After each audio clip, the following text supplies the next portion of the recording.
Praise the lord. ఈరోజు మనము దేవుడు మనకు అనుగ్రహించే ఉచిత కృపను బట్టి మనము ఈ లోకంలో తల్లి గర్భమున జన్మించి పెరిగి పెద్దవారయ్యి దేవుని కొరకు ఒక ప్రత్యేకమైన జీవితం జీవించాలనేసి ఆయన ఈ లోకంలో అనేక మంది ఉన్నప్పటికీ కూడా తన మహాప్రేమ మహాకృప మన పైన ఉంచడం వలన మనకి ఉచితంగా బహుమతిని ఒకటి దయచేశాడు. అదే రక్షణ. ఈరోజు మనము దేవుడిచ్చిన ఈ ఉచిత బహుమతి గురించి కొన్ని వచనాలు మనం చూసుకుందాం. రోమీలకు రాసిన పత్రిక 3వ అధ్యాయం 23వ వచనంలో, ఏలైనగా అందరూ పాపం చేసి దేవుడు అనుగ్రహించు మహిమను పొందలేకపోవచ్చు. మనందరం పాపం చేసిన వారము. మన పాపం వల్ల మనకి మరణము, శిక్ష మరియు నరకము మనకి ఉంది.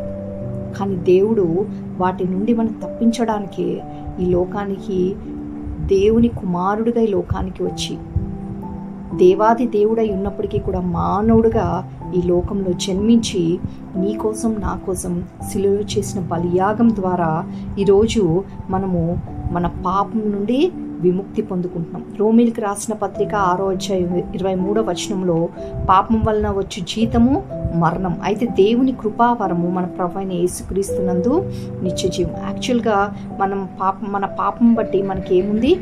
మనకి మరణం ఉంది, నిత్య నరకం ఉంది.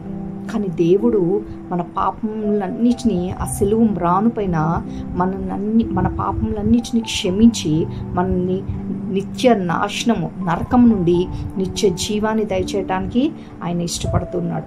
మన రక్షణ మన క్రియల వలన కాదు, కేవలం దేవుని కృప ద్వారానే రక్షణ అనేది ఒక ఉచిత బహుమతి అని మనకి బైబిల్ సెలవిస్తుంది. ఎఫెసీయులకు రాసిన పత్రిక 2వ అధ్యాయము 8-9 వచనాల్లో, మీరు విశ్వాసం ద్వారా కృపచేతనే రక్షించబడి ఉన్నారు. ఇది మీ వలన కలిగినది కాదు, ఇది దేవుని వరమే.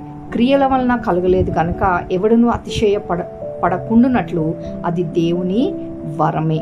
కాబట్టి మన క్రియల వలన మనకి రక్షణ దొరకలేదు. కేవలం దేవుని కృప మన పైన ఉండటం వల్లనే ఈరోజు నువ్వు నేను రక్షించబడ్డాము. దేవుని సన్నిధిలో ఉండే ఒక కృపను దేవుడు దయచేస్తూ వచ్చినాడు. మరి ఒకటి సిలువ మరియు క్రీస్తు ప్రేమ. దేవుడు మన పైన ఎంత ప్రేమ చూపాడంటే, ఆయన తన ఏకైక కుమారుడైన యేసుప్రభు వారిని మన పాపాల కొరకు సిలువపై బలిగా అర్పించే అంతగా ప్రేమించాడు. సిలువ అనేది కేవలం ఒక చిహ్నం కాదు, అది దేవుని ప్రేమ ఒక లోతును, న్యాయాన్ని మరియు కరుణను చూపించే ఒక గొప్ప స్థలంగా ఉంటుంది.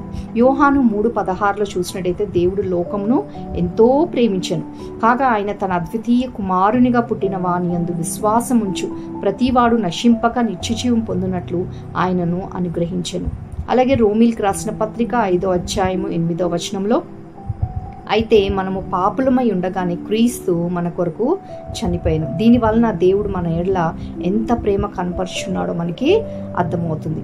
కాబట్టి ప్రియమైన వారలారా, మనకి రక్షణ దయచేయడానికి యేసయ్య ఈ లోకానికి వచ్చి సిలువలో చనిపోయి 3వ దినాన తిరిగి లేచి ఆరోహణమై తండ్రి కుడిపార్శ్వాన కూర్చొని నీ గురించి నా గురించి విజ్ఞాపన చేసినాడు. ఎందుకు అనంటే, నువ్వు రక్షించబడాలని. ఇంకా రక్షణ పొందలేదా?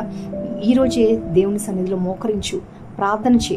దేవా, నేను పాపిని, నన్ను క్షమించు, నీ రక్తంతో మీరు నన్ను కడగండి ప్రభా అనేసి దేవుడిని అడిగినప్పుడు దేవుడు తప్పకుండా నీకు జవాబు దయచేస్తాడు, నీకు రక్షణ భాగ్యాన్ని దయచేస్తాడు. దేవుడి ఇట్టి కృప మీ అందరికీ కూడా దయచేయును కాక. ఆమేన్, ఆమేన్.